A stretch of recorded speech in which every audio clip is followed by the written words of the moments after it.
Showbiz fanatics, Alden Richards and Catherine Bernardo, abay legal na nga bang gawin ito sa publiko? Ano nga ba ang chika na ito? But before that, if you haven't subscribed yet to my YouTube channel, please don't forget to like, share, and subscribe at i-hit mo na rin ang notification bell for more showbiz updates.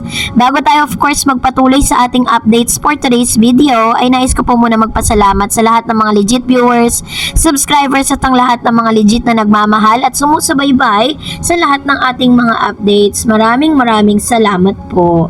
And for today's video, ito na nga dahil naglabas po ang GMA at ang ilang mga ads and kalat na po sa lahat ng social media platform ang ilang mga teaser na nilabas no mga photos and videos ng Hello Love Again dahil due to public insistent demand. Oh my G. Sabi dyan, due to insistent public demand, Katden or the fans of Catherine Bernardo and Alden Richards will finally have their Hello Love Goodbye Again or Happily Ever After, hopefully on screen as the blockbuster star are finally making the much-awaited sequel to 2019 Hello Love Goodbye. Totoo naman po yung ilan sa mga opinion ng mga moviegoers po natin. Nung napanood po natin ang HLG o Hello Love Goodbye, talagang marami pong tanong, no? Maraming question at all. And this time, sabi nga ni Miss Catherine Bernardo sa kanilang interview a while ago, na pati po siya inilagay niya yung kanyang sitwasyon dun sa mga manonood na what if or ang dami mga tanong na kailangan sagutin ni Ethan at ni Joy sa kanilang sa kanilang sequel na gagawin. The sequel to the movie has been persisting since it released 2019 but a deadline report finally confirmed. The online news site on May 18 said that the sequel is titled Hello Love Again and will be released on November 13 in the Philippines. Cathy Garcia Sampana will return as a director in the movie that will shot in Canada. Alam niyo po ba na si Cathy Garcia Sampana, hindi na po talaga siya nagdidirect ng ilang mga movie. Parang gusto niya na talagang mag-resign. Pero this time, dahil po ito po ay isa sa pinakamalaking project at yung kanyang movie po ang tinaguri ang the highest top grossing film of all times, kaya naman po talagang bumalik siya para po talagang ipagpatuloy ito pong movie na ito. The upcoming sequel will be the first time that GMA Pictures and ABS-CBN Star Cinema will collaborate on a movie. Hello Love Again is born out of the same passion and this time focusing on the lives of the Filipinos in Canada. This also marked the beginning of a beautiful collaboration with GMA Pictures who share the same passion with us in telling the stories of the Filipino audience worldwide. Ito po yung sabi ni Direk Cathy Garcia Sampana. I am as excited as all of you perhaps to find out what Joy and Ethan had gone through after Hello Love Goodbye and will be going through in Hello Love Again, she added.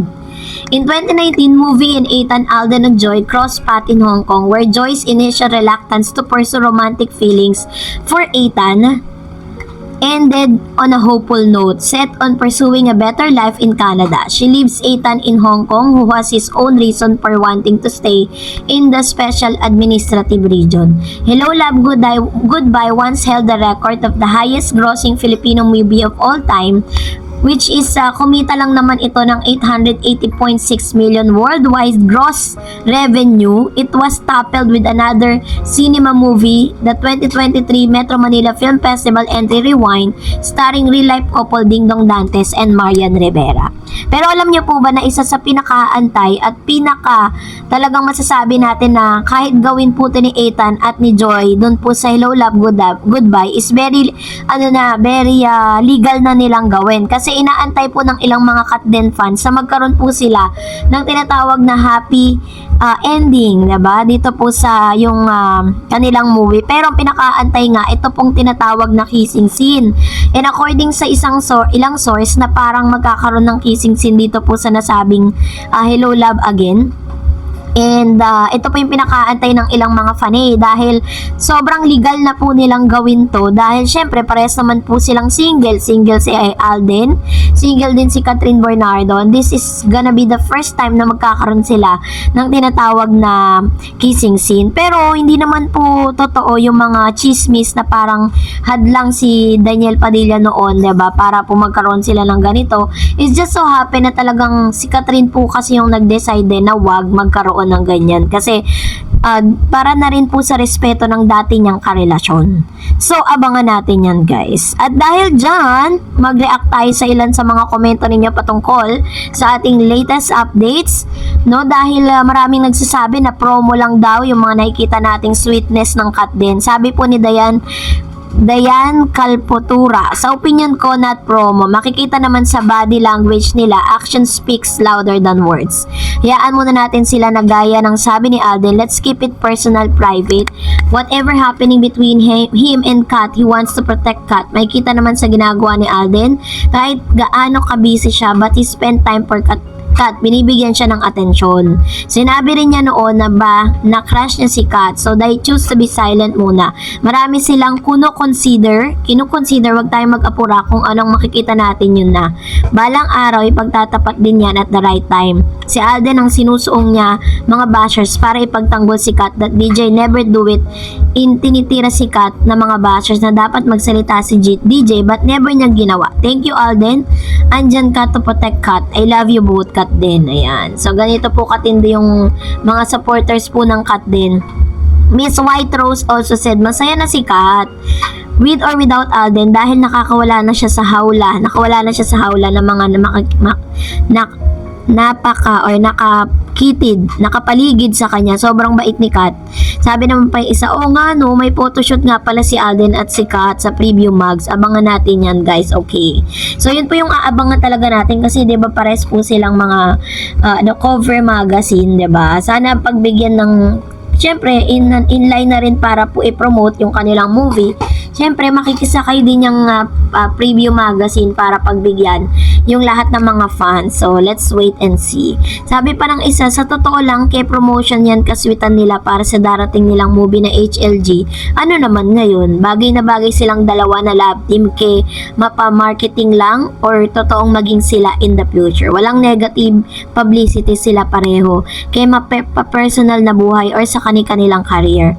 Ayan, pareho silang marespeto, maginoo, magaling humawak ng pera, responsable sa kanilang mga responsibilidad bilang anak as an actor, bilang kaibigan, bilang iniidolo ng marami.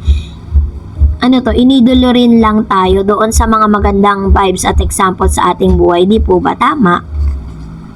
And another comments, my stress-free love team, Kat din, I believe it's not just promo, it's real love. God bless you both. Ayan. Sabi niya, bakit mapilit na pinagbabalik ng Kat niya si Kat kay Daniel? Hindi ba nila nakita ang ilang shots na hindi nare-respeto ni Daniel si Kat at babaero pa si Daniel? Masaya na si Kat, kaya sana tigilan nyo na si Kat.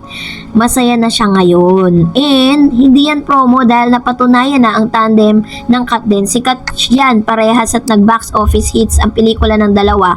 Di ba pwede na mahal lang talaga ni Alden si Kat? Questionable ba kung magmamahalan silang dalawa?